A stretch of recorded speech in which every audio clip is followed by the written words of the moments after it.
వాళ్ళ పట్ల అత్యంత పాశవికమైనటువంటి ఒక దాడితో పోలీసులు ఓట్ల కోసమేమో రాహుల్ గాంధీ పోయి బిచ్చగాడు ఎక్కడ కూర్చొని ఓట్లు అడుగుతారు. మీరు ఓట్లు వేస్తే మీకు అన్ని రకాల ఉద్యోగాలు కల్పిస్తామని చెప్పని వాగ్దానం చేసిండ్రు. అధికారంకి వచ్చిన తర్వాత ఓడమల్లయ్య బోడమల్లయ్య అన్నట్టుగా వాళ్ళపైన ఏ రకంగా ఈ ప్రభుత్వం దాష్టికాలకు పాల్పడ్డదో ఒకసారి మనం చూసినాం.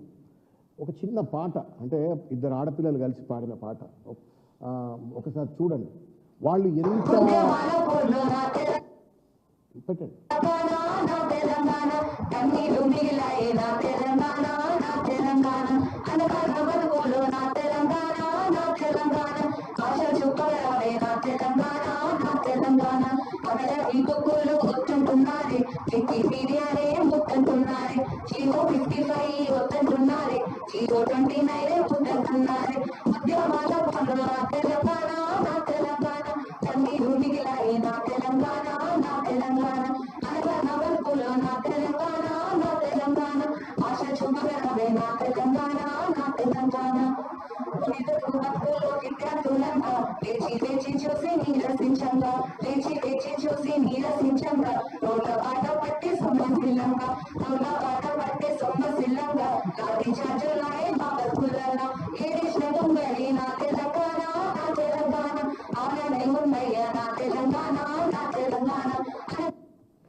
నాకు ఈ పాట విన్నప్పుడు కళ్ళలో నీళ్ళు వచ్చినాయి. అది ఒక పాట కావచ్చు, కానీ ఆ పాట వెనక ఉన్నటువంటి ఒక ఆర్ద్రత, బాధ, పెయిన్. చాలాసార్లు అశోక్ నగర్ ప్రాంతంలో ఉన్నటువంటి ఒక నిరుద్యోగులతో ఇంటరాక్ట్ అయినప్పుడు ఉద్యోగం అనేది ఒక మధ్యతరగతి కుటుంబానికి ఒక ఆశ్వాసన, ఒక బలం, ఆ కుటుంబానికే బలం, భవిష్యత్తుకు భరోసా.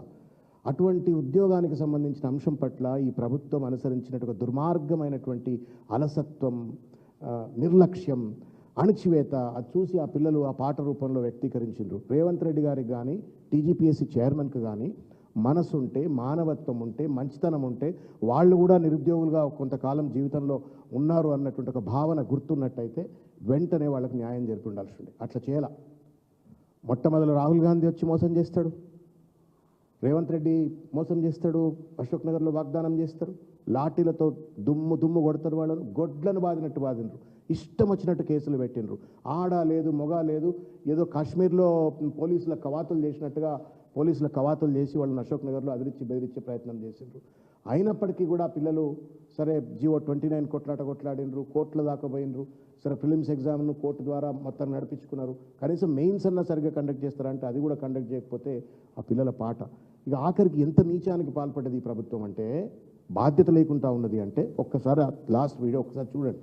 3 కోట్ల రూపాయలకు ఇవాళ ఉద్యోగాలు అమ్ముకుంటున్నారు అని చెప్పని సాక్షాత్తు నిన్న కూడా ఏదో టీవీలో చూసిన అశోక్ గారు అని చెప్పని ఒక లెక్చరర్ ఎవరో మాట్లాడుతూ చెప్తా ఉన్నారు, విచ్చలవిడిగా పోస్టులను అమ్ముకున్నారని చెప్పని. ఈ అబ్బాయి కూడా ఏదో టీవీలో మాట్లాడుతూ చెప్పిండు, ఒకసారి వినండి.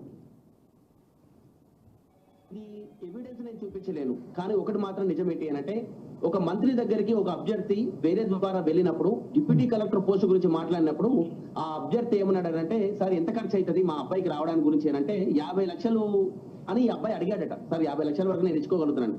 ఏం మాట్లాడుతున్నావు అబ్బా, ఒక ట్రాన్స్ఫర్కే 20-30 లక్షలు మేము తీసుకుంటున్నాము, 2-3 కోట్లు లేని గ్రూప్ 1 ఉద్యోగం ఎట్లా తీసుకుందాం అనుకుంటున్నాం అని ఒక మంత్రి అన్నాడట. సరే దీనికి నేను సాక్ష్యం చూపించలేను. మేము ఇదే క్వశ్చన్ మేము రేవంత్ రెడ్డి గారిని ప్రెస్ మీట్ మన బషీర్బాగ్ ప్రెస్ క్లబ్ లో నుంచి మాట్లాడినప్పుడు కూడా ఇదే చెప్పినాము.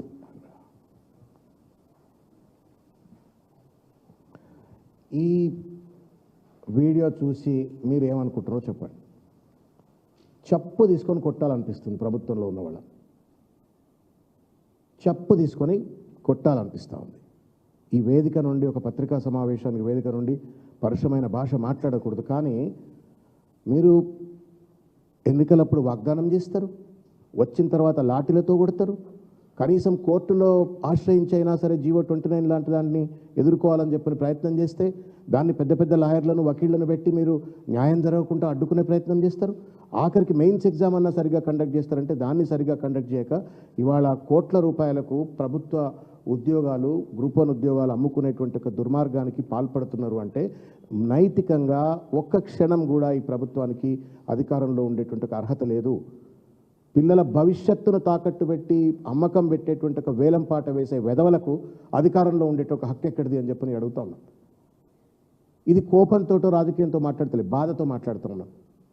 మీరు కాంట్రాక్ట్లలో కమిషన్లు దొబ్బినరంటే, లేకపోతే బావబొమ్మర్దులకు కాంట్రాక్ట్లు ఇచ్చుకున్నారు అంటే, లేకపోతే విచ్చలవిడిగా ఇంకేదో చేసుకున్నారు అని అంటే దట్స్ ఓకే అని అనుకోవచ్చు. కానీ భవిష్యత్తుతో ఇట్లా చిలగట్లాడతారా మీరు? How dare you do that? ఎంత అన్యాయం అది. కోట్ల రూపాయలు వాళ్ళు జీవితం అంతా ఫలంగా పెడతారు. అంత పేదింటి పిల్లలే, మనలాంటి మధ్యతరగతి కుటుంబీకుల పిల్లలే అశోక్ నగర్లో అక్కడ హాస్టల్లో ఉండి చదువుకుంటారు. వాళ్ళ తల్లి పుస్తమెట్టలమ్మో, భూములు తాకట్టు పెట్టో, డబ్బు తీసుకొచ్చి కోచింగ్ సెంటర్లో డబ్బులు పెట్టి హాస్టల్లో ఉండి ఆశతోటి ఏళ్ల కొద్దీ నెలల కొద్దీ చదువుకొని వాళ్ళు భవిష్యత్తు కోసం ఎదురు చూస్తుంటే, వాళ్ళ భవిష్యత్తును కాలరాసే విధంగా పరీక్షను సరిగ్గా నిర్వహించరు, దుర్మార్గమైన జీవోలు పట్టుకొస్తారు. దానికి తోడుగా మళ్ళా ఉద్యోగాలు అమ్ముకునే ప్రయత్నం చేస్తుంటే న్యాయమా అని చెప్పని వాళ్ళ ప్రశ్నిస్తూ ఉన్నాం. దానికి తోడుగా నేను ఒక విషయం చెప్తాను. కోర్టు ఎవరి సహాయం లేకుండా పిల్లలు పాపం కోర్టులో కొట్లాడింది. Thanks to the advocates who fought. Rachana Reddy గారు, తర్వాత విద్యాసాగర్ గారు, సురేందర్రావు గారికి, చాలామంది మన హైదరాబాద్ అడ్వకేట్లే, ప్రభాకర్ రావు గారికి చాలామంది హైదరాబాద్ అడ్వకేట్లే కొట్లాడినరు. We salute them. Without any political intervention వాళ్ళు కొట్లాడినరు. వాళ్ళు పాపం కేసును గెలిపించారు. మానవత్వం ఉన్నటువంటి వాళ్ళు ఎవరైనా సరే, నేను మీకు కూడా అప్పీల్ చేస్తున్నా, మీడియా మిత్రులు కూడా, మనం అందరం కూడా నిరుద్యోగులు ఉన్న వాళ్ళమే, యూనివర్సిటీలో చదువుకున్నటువంటి వాళ్ళమే. ఒకసారి ఆ జడ్జ్మెంట్ కాపీని మీరు చదవండి. I'm also appealing to all the teachers, lecturers, teachers and మేధావులు, ఉస్మానియా మిగతా విశ్వవిద్యాలయంలో మేధావులందరూ కూడా ఒక్కసారి ఆ జడ్జ్మెంట్ చదవండి. ఆ జడ్జ్మెంట్ చదివిన వాడు ఎవడైనా సరే, మెడకాయ మీద తలకాయ ఉన్నవాడు, కనీస విఘ్నత ఇంగితం ఉన్నటువంటి వాడు ఎవడు కూడా మళ్ళా దాన్ని తీసుకుపోయి నేను హైకోర్టులో ఛాలెంజ్ చేస్తా, నేను రివ్యూ పిటిషన్ వేస్తా, నేను సుప్రీంకోర్టులో ఎస్ఎల్పీ వేస్తా అని చెప్పని వాగరు, మాట్లాడరు. నాన్సెన్స్ అది, దుర్మార్గం, క్రూరమైన చర్య. అధికారం ఉంది కాబట్టి నేను పెద్ద పెద్ద అడ్వకేట్